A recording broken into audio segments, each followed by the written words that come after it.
El día de hoy voy a comenzar una serie de enseñanzas que se llama Lecciones del Mar. Así le puse, Lecciones del Mar. Van a ser 6 mensajes. Hoy vamos a dar el primero. Ahí nos la vamos a ir llevando hasta terminar los 6 temas. ¿A quién le gusta el mar? ¿Les gusta el mar? ¿Sí? ¿Algunos no les gusta el mar? ¿Le tienen miedo al mar? ¿Han tenido malas experiencias con el mar? Seguramente que sí, ¿verdad? El mar al que yo voy a hablar o del que yo voy a hablar es un mar que se conoce como el Mar Rojo.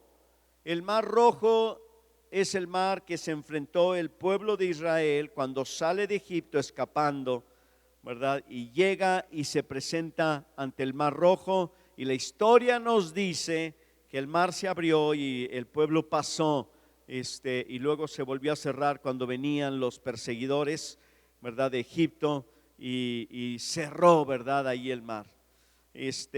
A mí del mar me gustan muchas cosas. A lo mejor a ti te gustan las playas, las vacaciones, te gusta la arena, la grandeza del mar. Hay gente que le gusta nadar en el mar. A mí lo que más me gusta del mar son los mariscos. ¿Verdad que sí? ¿Te gustan los mariscos? Sí, ¿verdad? Los pescados y mariscos. Ay, caray, verán. Bueno, ahí está, ¿verdad? Hay gente que tiene dinero y le gusta subirse a las motos acuáticas, a la banana, a la lancha con fondo de cristal y todas esas cosas, ¿no? Los paisajes como el atardecer, brincar en las olas, tragar agua salada, se te mete en la arena. Yo he tenido malas experiencias con el mar. ¿Alguno de ustedes ha tenido malas experiencias con el mar? Yo he tenido malas experiencias. Cuando estaba niño nos llevaron a la playa y se me metió la arena. Yo sentía que se metió la arena por aquí y se andaba saliendo por acá. No, me puse bien grave, ¿verdad? Y llegamos aquí a San Luis, me llevaron al doctor y no, pues de aquí a que me sacó la arena del mar que estaba metida allá adentro. Me volvió a pasar ya grande, ¿verdad? Otra vez. No sé si tendré los oídos muy grandes, ¿no? En una ocasión, en una playa que se llama El Revolcadero, allá en Acapulco, nos andábamos ahogando. Mi papá, una hermana, yo, un primo, pero imagínate, ni el salvavidas quiso meterse de ahí. Nomás nos decía, sálganse, sálganse. Y nosotros, pues dinos cómo, no podíamos salir, ¿verdad? Me acuerdo que se acabaron las vacaciones en esa ocasión, o sea, apenas llevamos 2 días.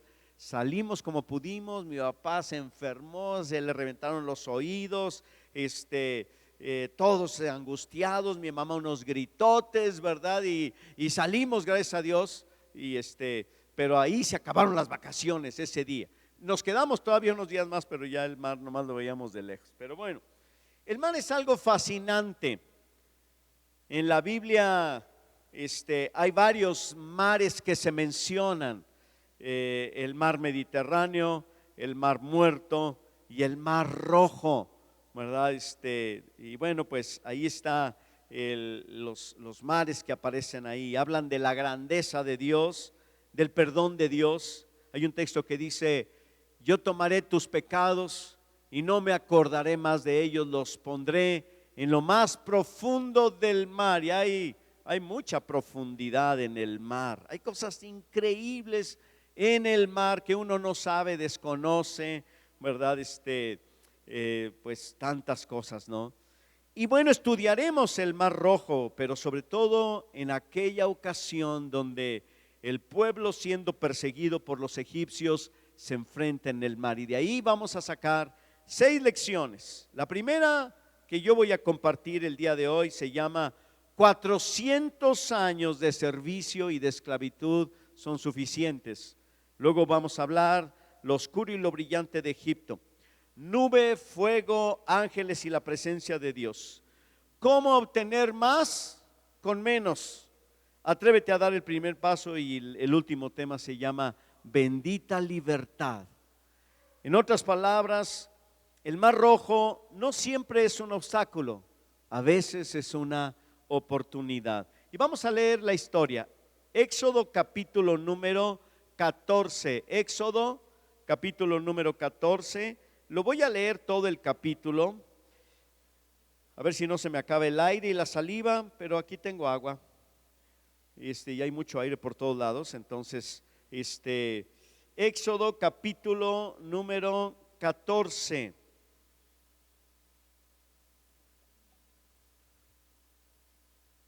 ¿Ya lo encontró? ¿Sí? Si no lo encuentras o si no tienes una Biblia, puedes comprar Biblias en la librería. Dice la Biblia así, capítulo 14 del libro de Éxodo.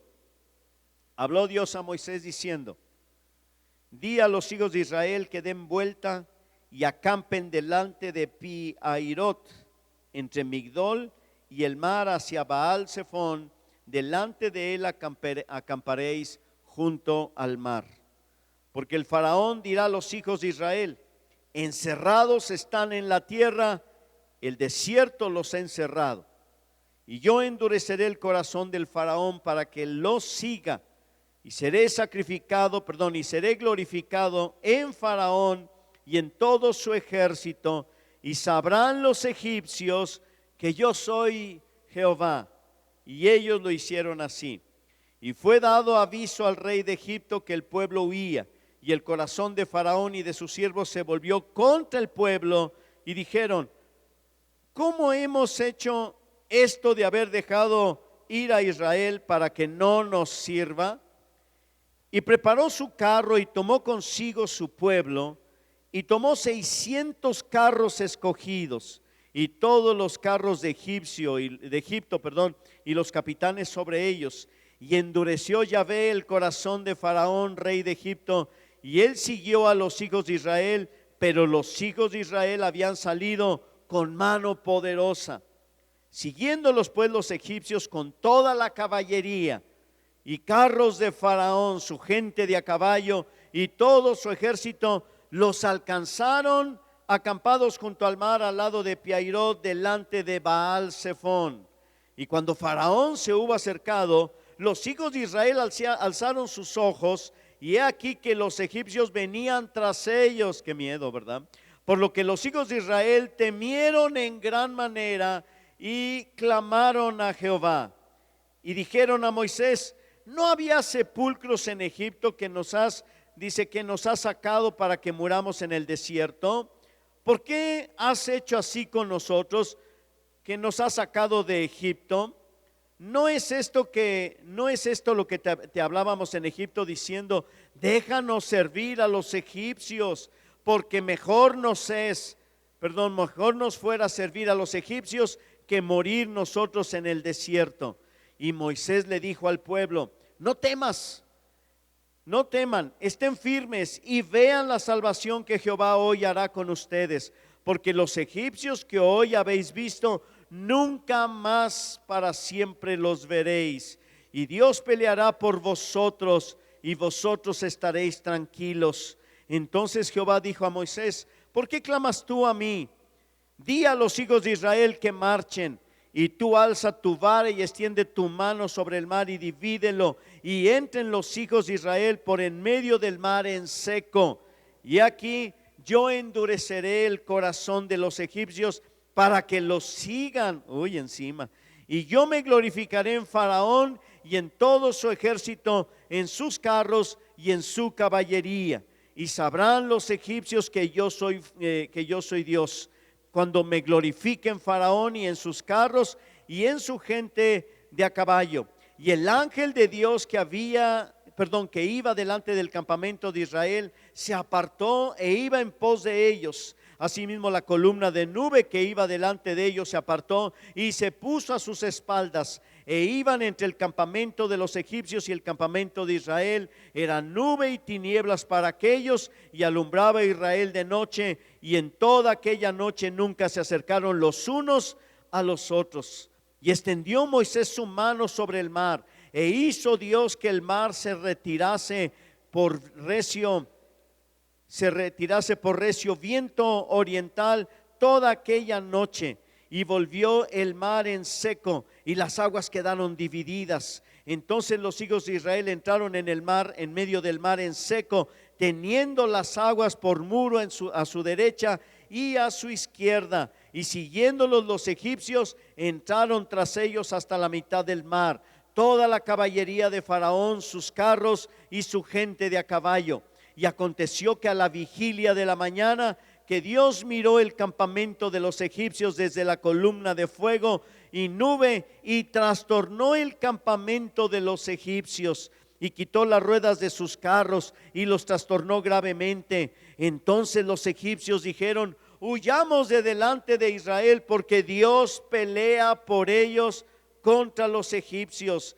Y Yahvé dijo a Moisés: extiende tu mano sobre el mar para que las aguas vuelvan sobre los egipcios, sobre sus carros y sobre su caballería. Entonces Moisés extendió su mano sobre el mar, y cuando amanecía, el mar se volvió en toda su fuerza, y los egipcios al huir se encontraban con el mar, y Dios derribó a los egipcios en medio del mar, y volvieron las aguas y cubrieron los carros y la caballería, y todo el ejército de Faraón que había entrado tras ellos en el mar, no quedó ni uno de ellos. Y los hijos de Israel fueron por el medio del mar en seco, teniendo las aguas por muro a su derecha y a su izquierda. Y así salvó Dios aquel día a Israel de mano de los egipcios. E Israel vio a los egipcios muertos a la orilla del mar, y vio Israel aquel grande hecho que Jehová ejecutó contra los egipcios. Y el pueblo temió al Señor, y creyeron a Jehová y a Moisés su siervo. Amén. Bueno, ahí está. Puede leerlo en su casa otra vez, por favor, se lo encargo. Léalo otra vez. Es solamente el capítulo 14 de Éxodo. No le va a hacer daño, no se le va a acabar la Biblia, tampoco la saliva si lo lee en voz alta, ni los ojos si nomás lo lee en silencio. Léalo en la semana otra vez. ¿Qué les parece? ¿Sí? Está interesante la historia. Y esta historia habla precisamente de la victoria del pueblo de Israel en contra de Dios en contra de los egipcios. Una historia interesante, ¿no?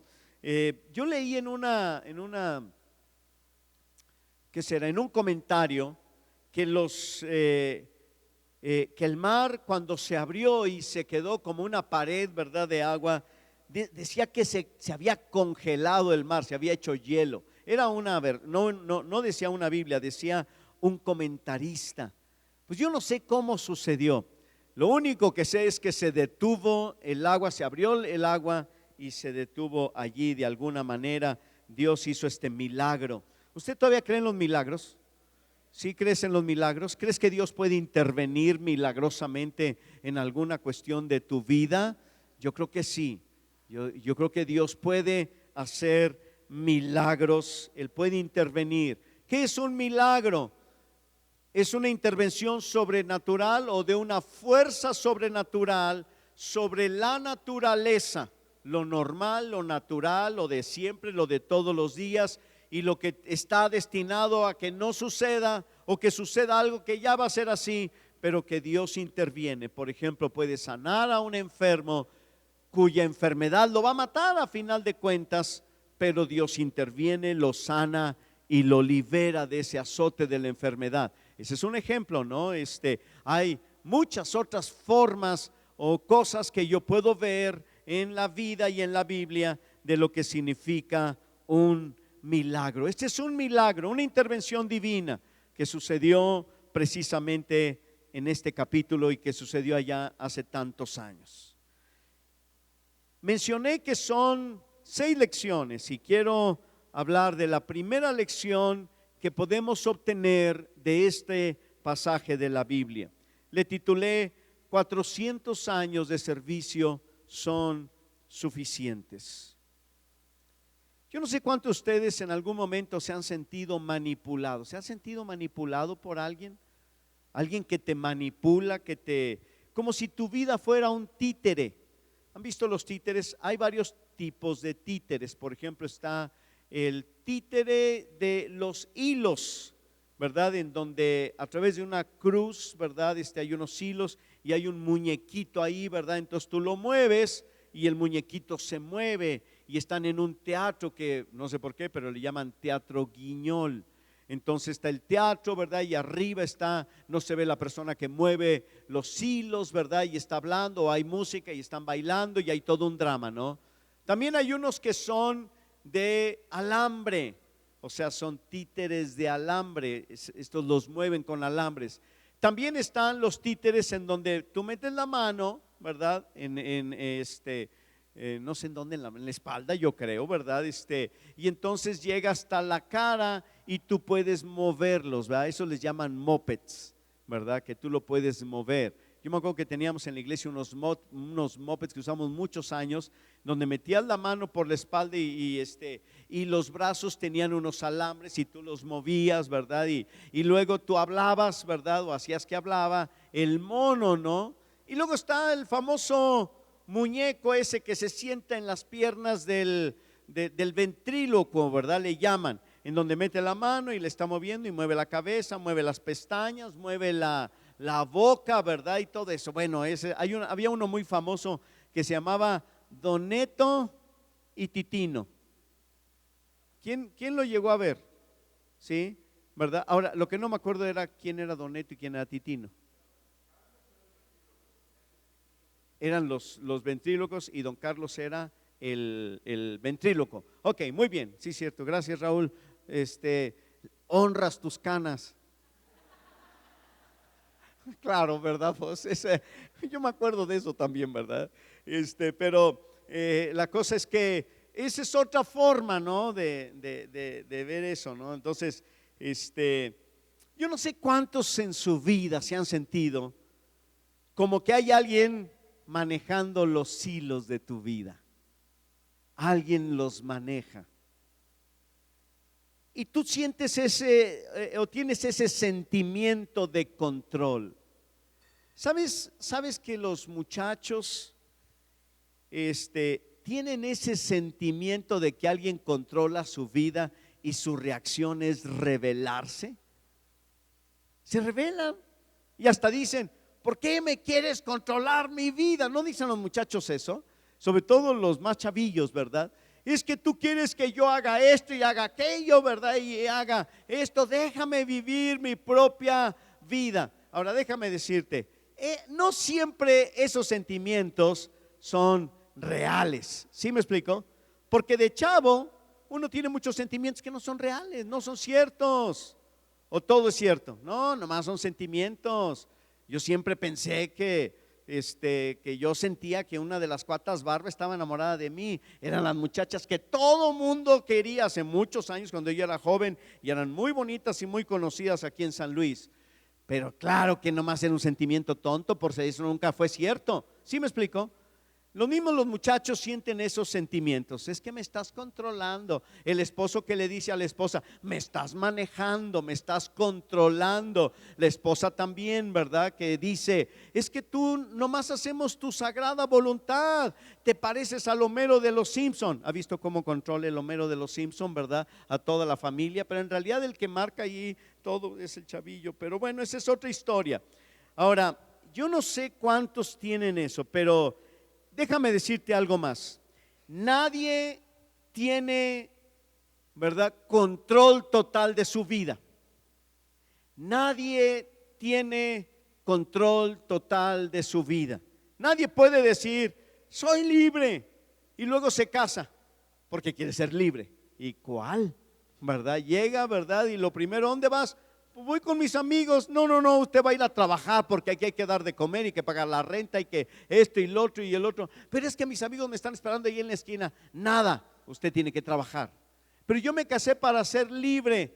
No, o sea, nadie puede decir que es una persona totalmente libre, nadie. Porque incluso hasta los que hacen su regalada gana son controlados por sus propios impulsos y sus temperamentos que también odian. Hay personas que hacen cosas que no les gusta hacer y hasta dicen, yo odio que me pasen estas. Por ejemplo, gente, yo hago lo que yo quiero, yo hago lo que yo quiero, yo hago lo que yo quiero. Y de repente llora, ¿verdad? Y entonces dice, Chihuahua, no quiero llorar, odio llorar, ¿verdad? Entonces tus sentimientos se están controlando. O sea, tú pensabas que eras un hombre, una mujer libre, pero en realidad no eres totalmente libre. En el escenario del Teatro Guiñol, solamente el titiritero es la única persona que puede controlar libremente a otros, a los muñecos que están ahí. Los muñecos, los títeres, no pueden controlar ni manipular al titiritero.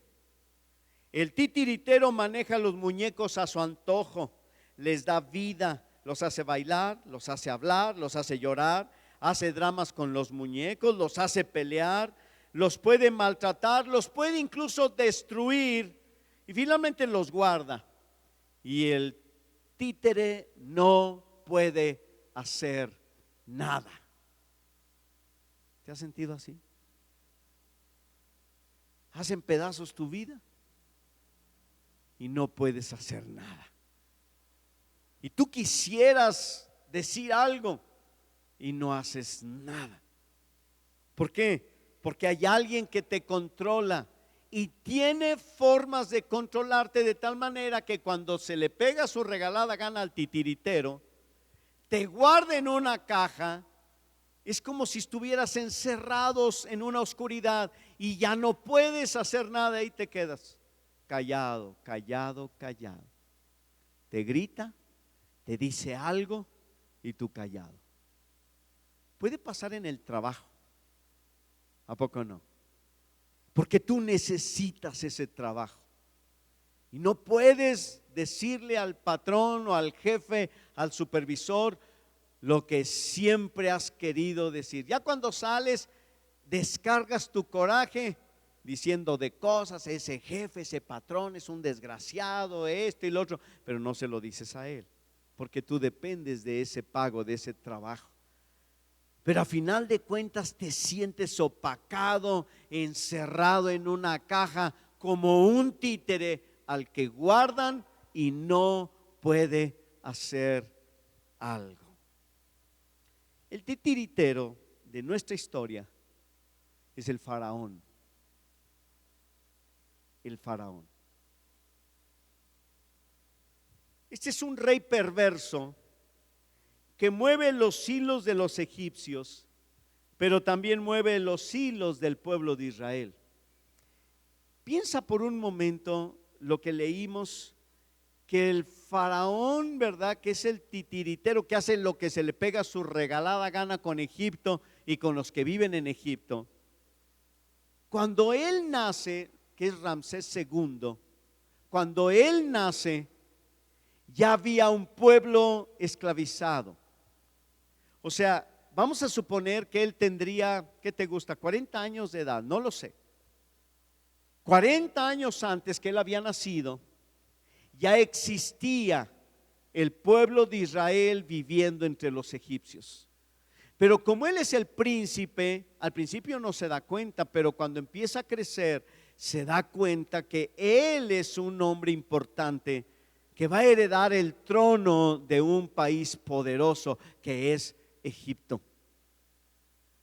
Él surge, ¿verdad?, en medio de una opulencia en donde él observa que su papá mueve los hilos del pueblo y mueve los hilos de Israel, el pueblo esclavizado dentro de los egipcios. Y un día toma el control y está tranquilamente construyendo, se cree, las pirámides, y tiene trabajadores allí con ellos, que son los israelitas que vivían ahí, los hebreos. Y un día se presenta un hombre llamado Moisés, que no es el mismo que había conocido antes, ¿verdad? Se presenta delante de él y le dice: vengo de parte de Dios para que dejes sacar al pueblo y vaya y le adore, que vaya al desierto y le adore. Faraón era un dios para los egipcios, que iba a resucitar, por cierto. Por eso las pirámides no eran en honor al sol o a la luna como las pirámides de Teotihuacán aquí en el Estado de México. Las pirámides de Egipto eran mausoleos, o sea, en otras palabras, eran tumbas. Entonces, allí, ¿verdad? En esas tumbas metían a los faraones, pero también metían a la faraona, ¿verdad? Y metían también a sus esclavos, y metían también a una guardia de soldados, y los metían allí en ese lugar. Y luego los sellaban, imagínate nada más encerrados ahí, y oscuras, no había luz, no había señal de celular siquiera, no había nada, ni televisión para entretenerse. Los encerraban ahí hasta que se pudrieran ahí adentro, se morían, ¿verdad? Porque ellos tenían la creencia que el faraón era un dios que iba un día a resucitar y necesitaba a su faraona o sus mujeres, a sus esclavos y también a un pequeño ejército para que lo cuidara. En otras palabras, Faraón mientras vivía era Dios. No hay peor cosa que un hombre poderoso que se crea Dios, que manipule a los demás, que haga lo que sea con las demás personas. La gloria de Egipto no era tanto tener tantos esclavos, sino la opulencia y la gloria del rey que tenían. Faraón endureció su corazón e hizo que destruyera su propio país. ¿Qué hubiera pasado si cuando llega Moisés, antes de decirle que iban a venir las 10 plagas, y le dice al faraón: Faraón, este pueblo que está aquí entre ustedes es un pueblo que ustedes recibieron aquí hace muchos años, cuando tú todavía no nacías, tú lo heredaste, pero no era tuyo, tú no lo formaste, le pertenece a Dios. Y tu tatarabuelo, ¿verdad?, le dio la bienvenida a este pueblo, que eran solamente 72 personas, pero en 400 años ya se hizo muy grande. Y Dios quiere que este pueblo salga al desierto para que le adore. Imagínate que el faraón hubiera dicho: me parece una excelente idea.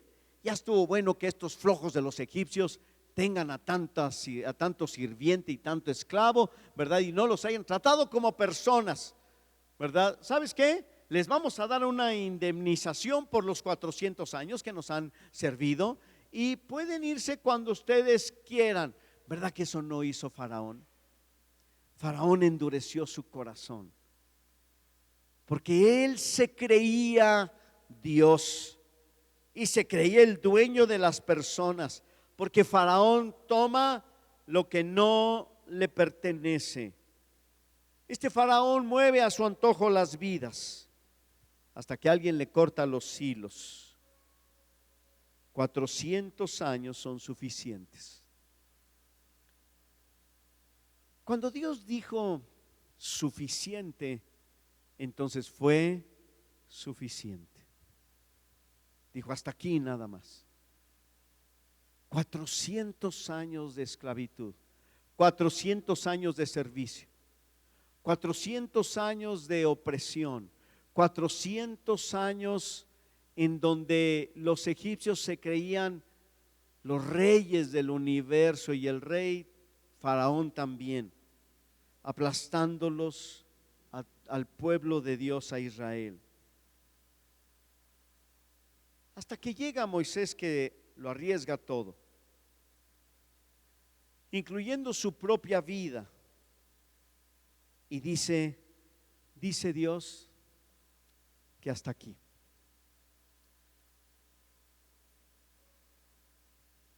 Y Jesús dice: hasta aquí. ¿No dice eso? Si tú tienes o sientes que alguien manipula tu vida, Puede ser una adicción, puede ser un mal temperamento, puede ser una relación tóxica, puede ser tu forma de manejar el dinero, puede ser tantas cosas. Y Jesús dice, no sé si son 440 o 4 años, pero Jesús dice, son suficientes. Deja su gloria, dejó su gloria para venir y decir, son suficientes. Ni un día más, ni un año más. La Biblia dice que Jesús fue torturado y asesinado en una cruz para venir y decirnos, suficiente es suficiente. Y ningún faraón moderno debe tomar lo que le pertenece a Dios. Yo no sé si te has dado cuenta o si lo sabías o no, pero tú le perteneces a Dios. Tú le perteneces a Dios. Tú no le perteneces a un hombre o a una mujer. Tú no le perteneces a tu patrón, a tu jefe, y tampoco a tus hijos que se han vuelto como un emperador sobre tu vida. Que tú te sientes maniatado, manipulado, manipulada, y que no experimentas una verdadera libertad y vives bajo temor todo el tiempo. La Biblia dice que tú eres especial tesoro para Dios. Eres su creación, llevas su imagen y no permitirá que sirvas a otro Dios ni un día más. Yo estuve meditando en esto y en el capítulo 14 dice que salieron todas las huestes de Israel, así todos los hebreos, salen de Egipto, se presentan delante del mar, voltean hacia atrás y vienen los egipcios persiguiéndolo con una furia y una rabia increíble, ¿verdad? 600 carros y todos los que iban a pie también, ¿verdad? Jinetes, hombres armados detrás de ellos. Era el ejército más poderoso y el pueblo de Israel no traía ni una arma, quizás un cuchillo, ¿verdad? Pero para pelar las tunas yo creo, ¿verdad? Porque dijeron que iban a ir al desierto y en el desierto se dan las tunas, ¿verdad? Hay nopales, ¿verdad? Yo me puedo imaginar, después de que pasan el Mar Rojo y pasan del otro lado, se cierra el mar y quedan liberados de los egipcios. Y lo primero que les dice Dios en el capítulo número 20, allá adelante les dice, no tendrás dioses ajenos delante de mí. Yo le empiezo a entender por qué los 10 mandamientos comienzan con este primero que dice, no tendrás dioses ajenos delante de mí, porque 400 años serviste al Dios Faraón. No puedes tener otra vez otros dioses delante de mí. Ahora sí le entiendo un poquito más. Uno puede decir, bueno, es que los 10 mandamientos deben comenzar con que Dios es el número 1 en tu vida. Ok, está bien, Jesús también lo dijo. Ese es el primer y más grande mandamiento. Amarás al Señor tu Dios con todo tu corazón, tus fuerzas, tu alma, tu ser. Y Dios lo pone así. No puedes tener otro Dios. Basta de faraones, basta de engaños, basta de personas que no son tus dueños, de tus adicciones, de tus temores, basta de tus pecados ocultos y prácticas pecaminosas que te esclavizan, que te manipulan y que te avergüenzan. Porque yo sé que es difícil a veces tener cosas ocultas y tú vives bajo el temor de que te puedan descubrir un día. Cuando Jesús dice suficiente, es suficiente. Y Jesús te dice hoy, ya es suficiente. Basta de temores, basta de adicciones. ¿Eres presa de tus sentimientos? ¿Eres muy sentimentalista? Basta, ¿no? Ya basta. ¿Eres muy dejado, muy dejada? Por tu carácter o tu temperamento la gente te aplasta constantemente y tú te sientes mal. No te rebeles en contra de la gente. Tienes que decir basta a ti mismo. Porque el muchacho que le dice a su papá, no quiero que me manipules y que me controles. Ok, si tú lo dices, mantente solo. Pon tu casa. No, pastor, pues ¿cómo? Yo necesito a mis papás. Entonces ahí quédate y obedéceles. Pero estoy hablando de aquellos faraones que hacen que tu vida no se parezca a la vida de Dios. Dios está detrás de todo el escenario de tu vida. Él está listo para enfrentar al rey de Egipto y ser glorificado en Faraón y demostrarte a través de cada victoria que tú tengas en tu vida que Dios está contigo, y para mostrar su poder y el poder sobre Egipto y sobre el Faraón. Porque Dios tiene más poder que la pornografía que te tiene aprisionado, que el tabaquismo que no puedes dejar, el alcoholismo que te aprisiona, la pobreza que te lleva a vivir siempre de prestado, el sentimentalismo que te hace sentir rechazado por todos. Nadie te rechaza, pero tú te sientes rechazado por todos, porque ese es el faraón que te manipula. Y Jesús dice, basta. Él viene para liberarnos. Dios le hace la guerra al enemigo para que sepa ellos y todos los que te atormentan que Él es Dios. Dios siempre ha querido darse a conocer a tu vida. Se va a dar a conocer o se da a conocer a través de la creación, de su palabra, de la historia, pero también se da a conocer a través de cómo Dios vence a los faraones modernos que te manipulan. El capítulo 14 cierra diciendo que Dios salvó aquel día a Israel de mano de los egipcios. ¿Cuándo será ese día para ti? ¿O para mí? ¿O para cualquiera? ¿Cuándo será ese día? Un amigo tenía una canción que cantaba y decía, Señor, líbrame de todo aquello que me oprime, incluyéndome a mí, líbrame, menos me libres de ti.